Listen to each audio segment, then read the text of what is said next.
have a practicing physiotherapist with us, Sir Rahim. Assalamu alaikum. So how are you? Walaikum salam. How about you? I'm fine. I'm fine too. So sir, we've heard that physiotherapy and massages are the same. What are your thoughts about that? No, it's totally different. It's two different domain you can say about. Physiotherapy is totally different. It works on a rehabilitation of a patient goal to achieve that goal. Rehabilitation in which we include exercise, manual therapy. फिर massage therapy से totally different जिसके अंदर आप सिर्फ muscle को massage कर रहे हैं मसल को रिलीज करने के लिए as compare can say that both are work together to enhance the athlete performance just like in each team there is a massage therapist and a physiotherapist they both work together but total are two different fields. Both are not same.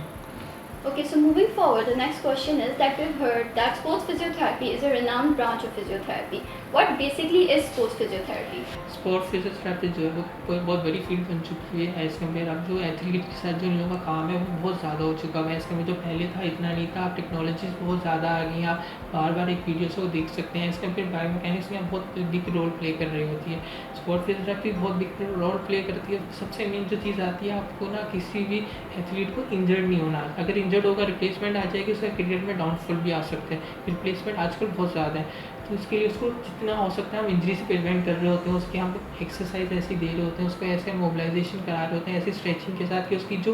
गोल है वो achieve हो वो performance अपनी 100% दे सके और जो injury है वो कम से कम उससे हो कि इंजरी प्रिवेंशन मेन गोल होता है हमारे ऐसे एथलीट के साथ इंजरी हो जाएगी वो 6 मंथ के लिए डिले हो जाएगा 6 मंथ उसका करियर डाउनफॉल में चला जाएगा वो प्ले नहीं कर सकेगा क्रिकेट या कुछ भी फुटबॉल खेल रहा है वो नहीं खेल सकेगा तो उसके लिए इंजरी प्रिवेंशन मेन गोल है स्पोर्ट वैसे हम लोग बहुत काम करते हैं आपने उसके अचीवमेंट गोल्स के लिए उसके बाद नेक्स्ट फील्ड आती है इसी स्पोर्ट में आप बायोमैकेनिक्स अब बायोमैकेनिक्स से इतनी वेरिएशन है अगर एक फास्ट बॉलर है फॉर एग्जांपल तो उसमें हम इस तरह प्ले रोल कर रहे होते हैं कि एक फास्ट बॉलर बॉलिंग करा रहे हैं और 30 डिग्री एंगल से करा रहे हैं तो उसकी स्पीड 140 130 आ रही है तो उसकी स्पीड इंक्रीज़ करने के लिए just have to change the angle जो उसकी स्पीड 5 to 10% इंक्रीज़ कर देती है बायोमैकेनिक्स इतना प्ले कर रहा होता है रोल उसका रनअप कैसा है वो रनिंग किस तरह कर रहा है तो बायोमैकेनिक्स इस तरह रोल प्ले कर रहा है वो एक पेशेंट है आपके पास एक एथलीट आता है जो इंजर्ड हो जाता है स्पोर्ट फिजियोथेरेपिस्ट में आया एंकल की इंजरी हो जाती है नी की इंजरी होती है मोस्ट कॉमनली ज़्यादातर एंकल की होती है ग्रॉइन की होती है उसकी होती है ऐसा हम क्या बात करें फुटबॉल की या क्रिकेट की ये रनिंग गेम्स है ज़्यादातर जिसमें रिहैब है लिगामेंट टेयर की रिहैब 6 to 8 मंथ की चल रही होती है तो उसमें पहले हम पेन मैनेजमेंट कर रहे हैं फिर उसको ऐसे ऐसे उसके गेम में वापसी लेकर आए हमारी लास्ट अचीवमेंट होती है कि जो वापसी अपने गेम में जाए ग्राउंड में जाए तो 100% परफॉर्म कर सके पहले से ज़्यादा बेहतर हो अपने गेम में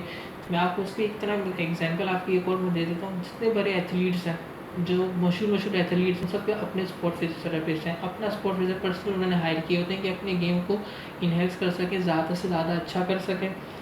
Okay, so I have seen a lot of athletes using kinesiology tape. So can you tell me what is the purpose of that tape? के टेप बहुत से एथलीट्स वेयर करते हैं मोस्टली आपने फास्ट बॉलर को where किया देखो elbow में पे वेयर की होती है तो वो विजिबल हो रही होती है मेन पर्पज़ जो के टेप का है आप उसे कैसे मसल को अनलोड कर रही है मेन पर्पज़ जो मसल को अनलोड कर रही है इन केस कोई भी एथलीट है उसका मसल में इंजरी हो गई है हल्की फुल्की इंजरी है बिग इंजरी होती है तो वो ज़्यादा खेल नहीं सकेगा स्लाइटली इंजरी हो गई है मसल टायर्ड अप हो गया है मसल में थोड़ी सोननेस हो गई है मसल 100% परफॉर्मेंस नहीं दे सकता या उसकी रेंज ऑफ मोशन रिस्ट्रिक्ट हो रही है किसी जॉइंट की तो हम उसे के टेप यूज़ कराते हैं मसल को अनलोड करती है और जो उसकी परफॉर्मेंस है वो वेरी ना करे वो 100% रहे तो वो के टेप यूज़ करके अपनी 100% परफॉर्मेंस देते हैं Okay, so lastly, the people who do gym, they usually face injuries. Why is that so and how can we prevent it? या मैं इसमें थोड़ा हार्श हो जाऊंगा बट जो हमारे जिम ट्रेनर्स हैं ना वो इतने प्रोफेशनलिज्म जिम ट्रेनर नहीं अनक्वालिफाइड जिम ट्रेनर्स हैं द मेन रीज़न है they are not qualified so much जो रियल हकीकत में सच आपको बोलूँ इसमें ये है कि कोई जिम ट्रेनर नहीं है उन्होंने खुद जिम ट्रेनिंग की खुद उन्होंने सीखा वेट उठाना शुरू किए और उन्होंने दूसरों को गाइड करना शुरू कर दिस नॉट अ बेसिक कि आप किसी स्किल्स को किसी और को सिखा रहे हो या फिर फर्स्ट एजुकेट यूज है उनको कोई बैकग्राउंड नहीं पता मसल्स की क्या बैकग्राउंड है या किस तरह अब वो वेट जब लिफ्टिंग हो रही है हैवी वेट लिफ्ट कर रहा है कोई 20 kg 50 kg का डेड लिफ्ट लगा रहा है वो ज़रा सा एंगल चेंज हो जाए आपको बैक पेन शुरू हो जाएगा इसी तरह आप लेग प्रेस लगा रहे हो आप 100 kg का लेग प्रेस लगा रहे हो आपका ज़रा सा एंकल या फुट की सिर्फ डाइवेशन होती है ना 10 to 20 डिग्री आपका लिगामेंट टेयर हो जाएगा अब मेन रीज़न ये है जिम ट्रेनर्स का आप क्वालिफाइड नहीं है वो एक दूसरे सीख कर आगे चलते जा रहे हैं जिसकी वजह से हमारी जितनी नॉर्मल है आप जैसे कोई भी आम बंदा मैं फ्रेंड जिम के लिए जा रहा है अपने आप को फिजिकली फिट रखने के लिए आप उसको जिसके पास जा रहा है उसको पता ही नहीं कि उसे क्या फिजिकल फिट रखना है वो बस सबको वेट उठा रहा है एक ही चीज़ से सबको कर रहा है तो जो आप मेन रीज़न है कि एजुकेशन नहीं है हमारे जिम ट्रेनर्स के पास